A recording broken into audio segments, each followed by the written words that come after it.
Good evening from the Channel's newsroom here in London. The Turkish Defence Ministry has said that all preparations are completed for a military incursion into northern Syria. Framing the operation as humanitarian, the ministry said in a tweet, "The establishment of a safe zone or peace corridor is essential for Syrians to have a safe life by contributing to the stability and peace of our region." It comes hours after President Donald Trump threatened to destroy Turkey's economy if the country goes off limits following his surprise decision to pull US forces out of northeastern Syria. In a series of tweets, Mr. Trump defended his move, which could open the way for Turkey to launch an attack on Kurdish fighters across the border. The withdrawal was heavily criticised, even by Mr. Trump's Republican allies. We defeated this group largely, defeated ISIS, 100% of the caliphate, 100%. And they say, well, maybe we could stay longer. I say, well, when do we get out? There's going to be a time we get out. We have to bring our people back home.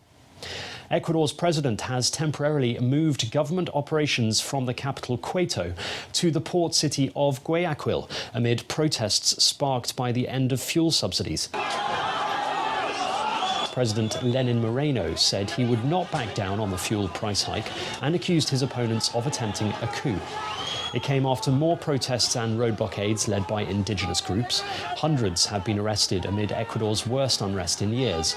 Indigenous-led protests have toppled 3 presidents in the last few decades. The Netherlands Prime Minister Mark Rutte has visited New Zealand for the first time since being elected into his role. He met New Zealand Prime Minister Jacinda Ardern to discuss free trade agreement negotiations with the EU and online counter-terrorism strategies.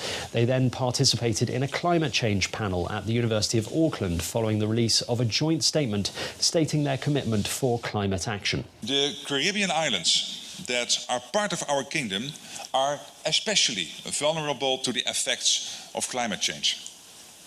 So, although the Netherlands and New Zealand could not be further apart geographically, we are natural partners in this respect. And that's why I'm delighted we have signed a joint statement today highlighting our shared commitment to combating climate change. Meanwhile, over in Sydney, in Australia, climate change protesters were arrested on the second day of 2 weeks of demonstrations. One man suspended himself from Story Bridge in Brisbane as part of the Extinction Rebellion global movement. Others dressed as bees and pretended to lie dying in the city's Hyde Park. The US has blacklisted 28 Chinese organizations for their alleged involvement in abuses against ethnic Uyghurs in China's Xinjiang province. The organizations are now on the so-called entity list, which bars them from buying products from US companies without approval from Washington. The 28 targets include both government agencies and technology companies specializing in surveillance equipment. Chinese video surveillance giant Hikvision is one firm on the list and says it is assessing the potential impacts of the move. China has reacted angrily, dismissing the US allegations as groundless. An attack on motorists in the western German town of Limburg is being investigated as terrorism, security sources have told German media.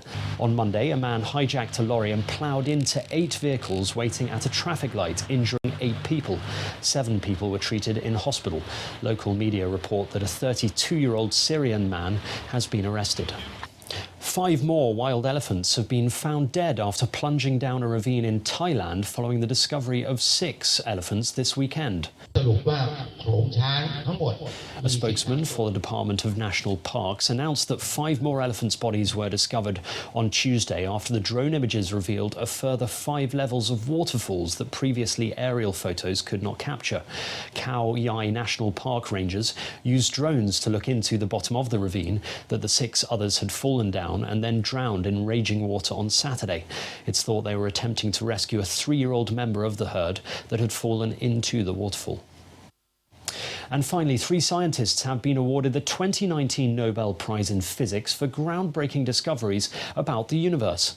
On awarding the prize, the Royal Swedish Academy of Scientists said this year's laureates had transformed the world's ideas about the cosmos.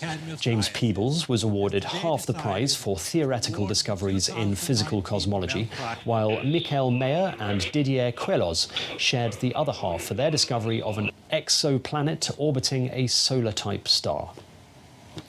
And that's your international news around the world in 5.